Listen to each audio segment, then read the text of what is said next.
In my job, I go to a lot of events. And here in the South Bay, there are a lot of events to go to. The Manhattan Beach Education Wine Auction, the Hermosa Beach Education Foundation fundraiser, Walk with Sally. There's lots of nonprofits, there's lots of activity here all the time. You go to these things though and you wonder, who puts them on? How do they do it? They're all amazing in their own right. Well, we just talked to a few people who tell us what they do and how they make the magic happen. Take a look. One of the things that was so special about this group, putting this event, is that it's a small nonprofit, and we are a small but mighty group. And everyone pitched in to do a lot of different jobs, so we all really multitasked.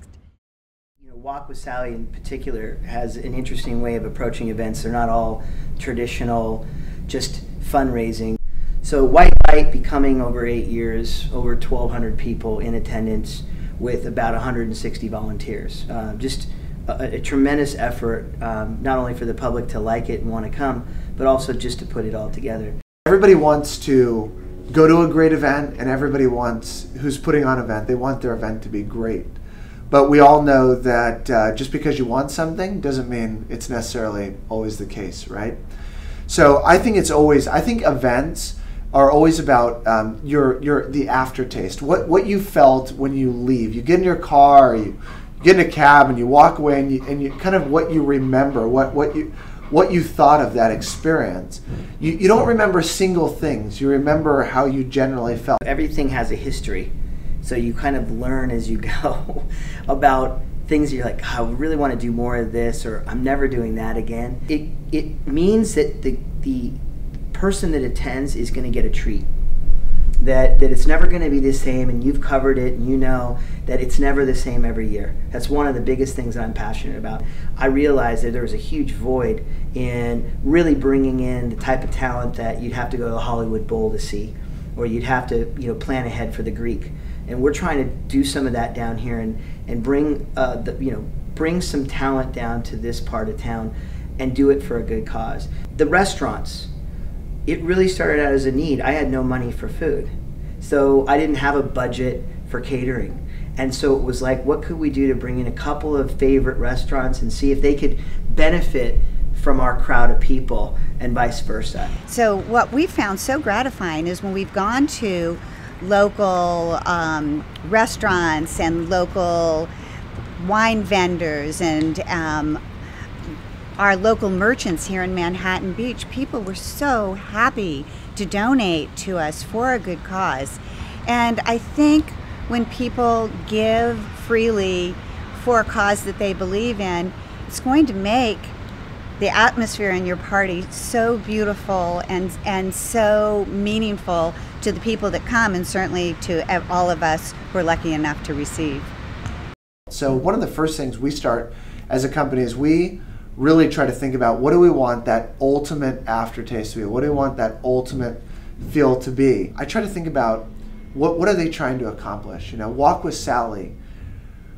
I mean, first, their vision of what they're trying to do is so fantastic, but they're really trying to engage a younger generation into doing something really good for young people, right? So we need to create an environment that young people are attracted to coming to, and so that's where we picked 25, of the top restaurants in the South Bay. We don't have people sitting around 60-inch round tables, but we have lounges and cabanas. We just don't have a DJ, but we have live entertainment, and not just any entertainment, like some of the best entertainment that's ever played in the South Bay. So I think we really start with, what is a person trying to accomplish, and we start breaking down those things to really build something unique. And I think anyone going to a Walk with Sally event knows they're not just putting on any event. They're putting on something that's really trying to attract that next generation of charitable giver. You have to be able to get outside of this fun party and this really exciting summer night where everybody looks beautiful and you've got your friends there, to stop and know why we're here. And that's the messaging of the charity, why we exist, what our goals are for the future, and helping to raise the money that we need for the entire year. So you had to start looking at that night much more seriously. You couldn't just be selling tickets. You had to raise money that was going to help make this organization run, white light still is the single most thing that funds our program and services for the year. Planning for an event like this is like planning for a full-on war. Everything has to be timed perfectly. So we had to work with every single element at the event. And every single person had a really important part to play, and it was pretty much timed down to the minute. If somebody wants to put on an event, what would I pass on to them? In whether it was large or small in general? Yeah. I think first and foremost, it's probably tapping in, and we all probably feel like this is the best thing, the low-hanging fruit.